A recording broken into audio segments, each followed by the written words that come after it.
Hi guys, എന്തുണ്ട്? സുഖമല്ലേ? ഇന്നത്തെ ബിഗ് ബോസ് ടോക്കിന്റെ ബാക്കി കാര്യങ്ങളാണ്. ഈ വീഡിയോ നമ്മൾ കുറച്ച് വൈകിയെ അപ്ലോഡ് ചെയ്തു. അപ്പോൾ ഇതിന് വലിയൊരു വടംവലിയായിരുന്നു. ആ എപ്പിസോഡ് ഞാൻ കണ്ടിരുന്നു. മോർണിംഗ് ആയി കുട്ടിയെ കേൾക്കാൻ മുൻപ് കോഴിക്കോടാണ്. അപ്പോൾ ഇതാണ് നമ്മുടെ റൂം. പിന്നെ നമുക്ക് ഇതിൽ വിശദീകരിച്ച് കാണിക്കാനുള്ള ഐഡിയ എന്ന് പറയും. പിന്നെ അതുകൊണ്ട് ഇന്ന് നമ്മൾ ഇന്റർവ്യൂവിന് പോകും. കോഴിക്കോട് പ്രൊഫഷണലായിട്ട് യാത്ര നോക്കുക. പണം വേണം, ഗാഡ്ജറ്റ്സ് ഒന്നും ഇല്ലാതെ മുന്നോട്ട് പോയാൽ വ്ലോഗ് ചെയ്യാൻ നോക്കുക. എന്തെങ്കിലും ഒരു പണി നിങ്ങളായിട്ട് തരിക, അല്ലെങ്കിൽ നിങ്ങളുടെ കെയർ ഓഫിൽ എവിടെയെങ്കിലും നമുക്ക് പണി തരണമേ എന്ന് പറയുക. അതിനുള്ള കാര്യങ്ങളും ഗെറ്റപ്പുകളും ഒക്കെയാണ് ഞാൻ നിങ്ങളുടെ മുന്നിൽ. അപ്പോൾ നമ്മുടെ തൊഴിൽ മീഡിയയിൽ എല്ലാവരും ഉണ്ട് എന്നല്ല എനിക്ക് വേണ്ടത്. ഒരു ഈ പ്രൊഫഷണലായി മുന്നോട്ട് പോകാൻ പറ്റുന്ന ജോലിയാണ്. ഞാൻ ഷോർട്ട് ഫിലിം ചെയ്തു, പക്ഷെ അതിന് 1K കിട്ടിയിട്ടുണ്ട്. ഇനിയും നിങ്ങളുടെ സപ്പോർട്ട് നമ്മുടെ ഷോർട്ട് ഫിലിമിന് വേണം. ഇനിയും അത്തരത്തിലുള്ള കഥാപാത്രങ്ങൾ ചെയ്യാനുള്ള അംഗീകാരങ്ങൾ നമുക്ക് കിട്ടണം. നമുക്ക് അതേപോലത്തെ കഥാപാത്രങ്ങളിലൂടെ നമുക്ക് നിങ്ങളിലേക്ക് കൂടെ അറിയാനാകും. ചെറിയൊരു ഇതാണ്. അപ്പോൾ നിങ്ങൾ മാക്സിമം നമ്മുടെ കാരിയർ രക്ഷപ്പെടുത്താനുള്ള സപ്പോർട്ട് നിങ്ങളാണ്. നമ്മുടെ എല്ലാം നമ്മൾ പറയുന്നത് പോലെ നിങ്ങൾക്ക് നമ്മളാണെങ്കിൽ നമുക്ക് നിങ്ങൾ തന്നെയാണ് എന്നും വലിയവർ. അപ്പോ രാവിലെ ആയി. അപ്പൊ അതിൻ്റെതായ പ്രക്ഷൂഷൻസിലൂടെയാണ് നമ്മൾ നിങ്ങളുമായി പിന്നിക്കുന്നത്. അപ്പോൾ വളരെ ഗൗരവത്തോടെ തന്നെയാണ് നമ്മളോട് ജോലിപരമായ കാര്യങ്ങൾ. അപ്പോൾ ജോലി ഇപ്പോൾ പലർക്കും കിട്ടാനില്ല, ഒരുപാട് അലയണം. നമ്മുടെ കണ്ണൂരായാലും നാട്ടിലായാലും പണി വാങ്ങുമ്പോൾ അവർക്ക് എന്തോ തരാനൊരു മടിയാണ്. അത് എന്തുകൊണ്ടാണെന്നറിയില്ല. ബിഗ് ബോസ് ഷോ പോലെ തന്നെയാണ്.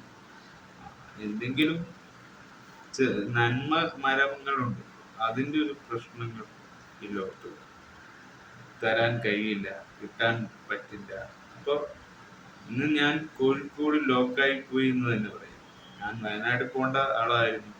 അപ്പോഴേക്കും വേറെ ഒരാൾ എടുത്തു എന്ന് പറഞ്ഞ് ആ ഹോട്ടൽ ഉടമ എന്തൊക്കെയോ പറയും. എന്താണ് അതിന്റെ നിജസ്ഥിതി എന്നറിയില്ല. പക്ഷേ വീണ്ടും ആ റിസോർട്ട് പോലെ തന്നെ വേറെ പോസ്റ്റ് ഇട്ടിരിക്കുന്നു അവിടെ. ഇതൊക്കെ സത്യമാണോ? എനിക്ക് എന്റെ പ്രേക്ഷകരോട് പറയേണ്ടത്, നമ്മൾ ആരെയും ചതിക്കരുത്. നമ്മൾ നമ്മുടേതായ രീതിയിൽ ലൈഫ് മുന്നോട്ട് പോകാൻ വേണ്ടിയാണ് നമ്മുടെ പ്രശ്നങ്ങൾ ഒരു വലിയൊരു പരിഹാരമാകാനാണ് നമ്മൾ ആ ഒരു ഇൻഡിവിജ്വൽ കളിയാണ് നമ്മൾ കളിക്കാൻ ശ്രമിക്കുന്നത്. അതല്ലാതെ മറ്റൊരു ഘടനയും ഈ ജീവിതത്തിൽ നമുക്കില്ല. അപ്പോൾ ജീവിതത്തിൽ നമുക്ക് എന്തെങ്കിലും നേട്ടം വേണം, എന്തെങ്കിലും ജീവിത ശൈലികൾ കൊണ്ട് മാറണം. ഇപ്പോൾ പ്രൊഫഷനായിട്ട് ഇതുവരെ ഞാൻ എവിടെയും ക്ലിക്കായിട്ടില്ല. ഓട്ടോറിക്ഷ ഓടിച്ചിട്ടുണ്ട്, കൂലിപ്പണിക്ക് പോയിട്ടുണ്ട്, എല്ലാ പണിയും ചെയ്തു. പക്ഷെ കയ്യിൽ പണമില്ല എന്ന ഒരു പ്രശ്നം. ഇപ്പം ലുലുവിലാണ് നോക്കുന്നത്, കിട്ടിയാൽ ഉപകാരം. വേറെയും സ്ഥലത്ത് പോകുന്നുണ്ട്, അവിടെയൊക്കെ എന്നെ എടുത്താൽ മതി എന്ന ഒരു ഇതിലാണ് ഞാൻ. എന്ത് ജോലിയായാലും ചെയ്യുക.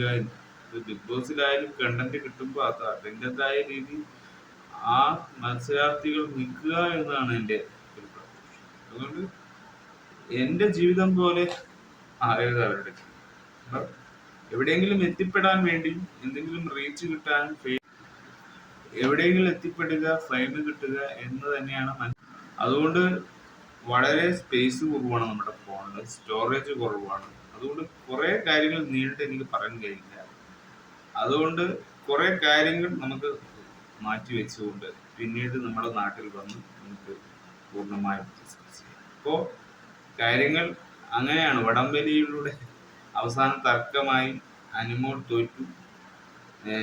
അവിടെ കുറെ കാര്യങ്ങൾ സംസാരിച്ച്, അപ്പോൾ ആര്യനും അതിൽ നിന്ന് ക്യാപ്റ്റൻസിയിൽ നിന്ന് ഔട്ടായി. പിന്നെ സാബു മാനാണ്. അപ്പോൾ കളിയെല്ലാം അങ്ങനെയാണ് നടന്നത്. അപ്പോൾ വേറൊരു ലോകമാണ് സൃഷ്ടിക്കുന്നത്. അപ്പോൾ ഈ ഒരു ക്രൈറ്റീരിയയിൽ നിന്ന് നമുക്ക് എങ്ങനെ രക്ഷപ്പെടാം, ഈ ഒരു സബ്സ്ക്രിപ്ഷനിൽ നിന്ന് നമ്മൾ എങ്ങനെ മറ്റൊരു ലോകത്തേക്ക് എത്തും എന്നും നമുക്കറിയില്ല. Behind the choose the life, അത് നമ്മൾ തന്നെ നമ്മുടെ ലൈഫ് ചൂസ് ചെയ്യുക എന്നാണ്. ആ ഒരു കൃത്യതയിലേക്ക് എത്തുക എന്നാണ് ഞാൻ പറയുന്നത്. വിശാലമായ ലോകമാണ്. പക്ഷെ കാര്യം എന്താ, നമുക്ക് കിട്ടേണ്ടതൊന്നും കിട്ടുകയുമില്ല. പുലിയെ തിന്നാനും വിടില്ല, മറ്റുള്ളവർ അത് തിന്നുകയുമില്ല. അതുപോലെയാണ് അവസ്ഥ. നമ്മളൊക്കെ ജീവിക്കുന്നത് ഈ സമൂഹത്തിൽ. നമ്മളൊക്കെ ഈ സമൂഹ ജീവിയാണ് എന്നതാണ് നമ്മൾ ആദ്യം മനസ്സിലാക്കുന്നത്. ഒരു വ്ളോഗർക്ക്, ഒരു യൂട്യൂബർക്ക് അതിൻ്റെതായ പ്രൈവസി വേണമെന്നതാണ് എൻ്റെ യഥാർത്ഥ. പിന്നെ ഫോണിൽ ഒരുപാട് സ്പേസ്, സ്റ്റോറേജ് വേണം. അതില്ലെങ്കിൽ ഇങ്ങനെ കട്ടായിക്കൊണ്ടേയിരിക്കും. അതാണ് നിങ്ങൾ കാണുന്ന പോലെ കട്ടായിപ്പോകും. ഇത്രയും സ്പേസ് ഇല്ല. ഇപ്പൊ സ്പേസ് ഉണ്ടാകും. നമുക്കൊരു സ്പേസ് ഇല്ലെങ്കിൽ അത് നമ്മുടെ പ്രശ്നം. അപ്പൊ ബിഗ് ബോസിൽ ഓരോരുത്തരും കണ്ടന്റിന് വേണ്ടി സ്പേസ് വേണം. എന്നെ ക്യാമറ സ്പേസിൽ ഇങ്ങനെ കാണും, അങ്ങനെ കാണും. ആ ഒരു രീതിയാണ് മനുഷ്യർ. അപ്പോ യൂസുഫ് അലി സാറ് കനിയുമോ എന്നറിയില്ല. യൂസുഫ് അലി എല്ലാവർക്കും ജോലി കൊടുക്കുന്ന ആളാണെന്ന് പറഞ്ഞു. പക്ഷെ എന്നെ പോലുള്ള ഒരു സോഷ്യൽ മീഡിയ പ്രവർത്തിക്കുന്നവന് ജോലി കിട്ടും. നിങ്ങളുടെ ഒരു കമന്റ് എങ്ങനെ? എനിക്ക് ജോലി വേണം, കാരണം എൻ്റെ കുടുംബത്തിന് വരുമാനക്കുറവുണ്ട്. അപ്പോ ബിഗ് ബോസിൽ പോകണമെന്നായിരുന്നു എനിക്ക് ആഗ്രഹം. അത് ഞാൻ ഷോർട്ട് ഫിലിമിന് വേണ്ടി മാറ്റി വെച്ചു. ഇപ്രാവശ്യം എന്തായാലും അത് സാധിച്ചിട്ടില്ല. ഇനി എന്താണ് എൻ്റെ ലൈഫിൻ്റെ മൊമെന്റ്സ് എന്താണെന്ന് എനിക്കറിയില്ല. ഒരുപാട് കാര്യങ്ങൾ എൻ്റെ മനസ്സിൽ മാറി മറിയുന്നു. നിങ്ങൾ തന്നെ എനിക്കൊരു കാര്യം പറഞ്ഞു, അല്ലെങ്കിൽ ഞാൻ എങ്ങനെയെങ്കിലും സ്റ്റിക്കായി പോകും. ഒന്നും അറിയാൻ കഴിയാതെ, ഒന്നും ചെയ്യാൻ കഴിയാതെ. കല്യാണം ഏജ് ഓവറൊക്കെ ആയി, 30 ഏജ് ആയി, ഇതുവരെ കല്യാണം കഴിച്ചു, സിംഗിളാണ്. അപ്പോൾ ഒരുപാട് പ്രശ്നങ്ങളിലൂടെ നമ്മൾ പോകുന്ന ഒരു ആ ബിഗ് ബോസിനകത്തും ഇതുപോലുള്ള ഒരുപാട് പ്രശ്നങ്ങൾ, ഹ്യൂമൻ ബീങ് ബേസിക്കലി അനുഭവിക്കുന്ന പ്രശ്നങ്ങൾ അവിടെ നടക്കുന്നത്. തൊടരുത്, പിച്ചരുത്, മാന്തരുത് എന്ന് പറയുന്ന ഈ തൊട്ടാൽ പറയുന്ന എല്ലാം അവിടെ കണ്ടന്റാണ്. നമുക്കത് കണ്ടന്റ് ജീവിതമാണ്. Big boss is a not reality, പക്ഷെ റിയാലിറ്റി ഈസ് ബിഗ് ബോസ്.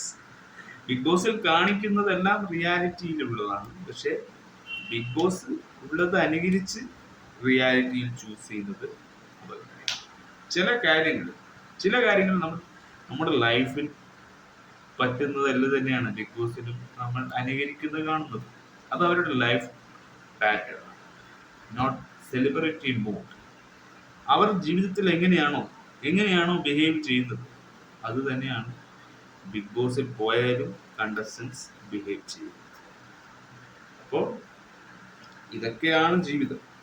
ഇതാണ് നമ്മൾ ബേസിക്കലി പഠിക്കേണ്ടത്. അപ്പോൾ എങ്ങനെയാണ് വാട്ട്സ് ദ തോട്ട്സ്, മൈൻഡിന്റെ കളിയാണ്. അപ്പോൾ മൈൻഡിന് ഒരുപാട് കളികളും ഡിസ്കഷൻസും ഒക്കെ. ഇനി അടുത്ത ആഴ്ചയാണ് ഇതിന്റെ വീക്കെൻഡ് വിവരണങ്ങൾ നടത്തുന്നത്. അപ്പോൾ ഇപ്രാവശ്യം ഒരുപാട് കാര്യങ്ങളും ഒരുപാട് ഗെയിമുകളും ടാസ്കുകളും. അപ്പോൾ സാബുമോൻ ടാസ്കുകൾ തിരിച്ച്, അതായത് ക്യാപ്റ്റൻസി ടാസ്കിന്റെ ആൾക്കാരെയൊക്കെ മാറ്റുകയും അങ്ങനെ ഒരുപാട് കാര്യങ്ങൾ ഇങ്ങനെ നടന്നിരുന്നു. ഞാൻ കണ്ടിരുന്നു ഇന്നത്തെ എപ്പിസോഡ്. അതുകൊണ്ടാണ് നമ്മൾ 70ാമത്തെ എപ്പിസോഡാമറ്റാണ് ഞാൻ ലൈവ് ഫുൾ കണ്ടിട്ടില്ല. പിന്നെ BB+ കണ്ടിട്ടുണ്ട്. ലൈവൊന്നും ഞാൻ കാണാൻ നിൽക്കാറ്. കാരണം ഇപ്രാവശ്യം അങ്ങനെ നമുക്കൊരു ഫേവറേറ്റ് കണ്ടസ്റ്റൻസ് ഒന്നും ഇല്ലല്ലോ. അതുകൊണ്ട് നമ്മളത് ആ ഭാഗത്തേക്ക് ചിന്തിക്കുന്നില്ല. അപ്പോൾ അപ്പോൾ ആര് ജയിച്ചാലും നമ്മൾ അവരോട് ഇനി ഇനിയാണ് ബാക്ക് ടു മൈ സെൽഫ്. അപ്പൊ ഇതൊരു മൈ സെൽഫിന്റെ എന്റെയും കൂടി ജീവിതത്തിന്റെ ബിഗ് ബോസിൽ വരാൻ അതിയായ ആഗ്രഹം. ഒരു ലൈഫിൽ എന്തെങ്കിലും എത്തിപ്പെടാൻ ഞാൻ ആഗ്രഹം. ഞാനൊരു പണ്ടേ ഒരു സെലിബ്രിറ്റി ആകാനും നടനാകാനും ഒക്കെ ചൈൽഡ് കാലത്തെ ആഗ്രഹിക്കുന്നവരാണ്. മോഹൻലാൽ സിനിമ കാണാൻ രാവണ പ്രഭു സിനിമ എനിക്ക് കാണാൻ പറ്റിയില്ല. ഈ ഒരു ജോലിപരമായതിന്റെ കാര്യം കൊണ്ട് എനിക്ക് അതും പറ്റുന്നില്ല. ചില സമയങ്ങളിൽ എനിക്ക് തിയേറ്ററിൽ പോവാനേ പറ്റാറില്ല. എന്തുകൊണ്ടെന്നറിയാം, പ്രൊഫഷൻ എന്നെ ഒരുപാട് ബാക്കിലേക്ക് വയ്ക്കുന്നു. സന്തോഷകരമായ ഒന്നും, ഹാപ്പി മൊമെന്റ് ഒന്നും സന്തോഷിപ്പിക്കാൻ എന്നെ വിടാറില്ല. അപ്പോ എന്റെ ജീവിതത്തിന്റെ സ്റ്റാരിങ് എങ്ങോട്ടാണ് പോകുന്നത് എന്ന് എനിക്ക് അറിയാം. അതാരാണ് തിരിച്ചും മറിച്ചും കളിക്കുന്നത് എനിക്കറിയാം. അതെനിക്ക് നേരെ ഓടിക്കണം. എന്റെ ജീവിതം നേരെ ഓടിച്ച് മുന്നോട്ട് പോകും. അതിനുള്ള വഴികൾ ഞാൻ തേടുകയാണ്. അപ്പോൾ ബിഗ് ബോസിന്റെ ഇഷ്യൂ വേറെ ആണെങ്കിൽ മൈ സെൽഫിലെ ഇഷ്യൂ വേറെയാണ്. ഞാനൊരു ഉപ്പയില്ലാതെ ജനിച്ച് ഉണ്ട്, ഇപ്പൊ മരണപ്പെട്ട ഉപ്പ ഇല്ലാതെ കുറെ കാലം ജീവിച്ച് പിന്നിപ്പോ സെക്കൻഡ് ഫാദർ. കാര്യമൊന്നുമില്ല. എല്ലാം ഒരു നമ്മളെ നമ്മളെ പഠിപ്പിക്കാനോ നിൽക്കൂല.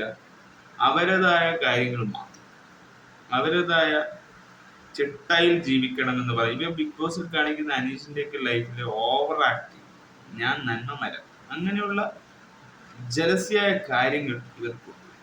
മതത്തെ ഇവർ ഒരുപാട് പേടിക്കും.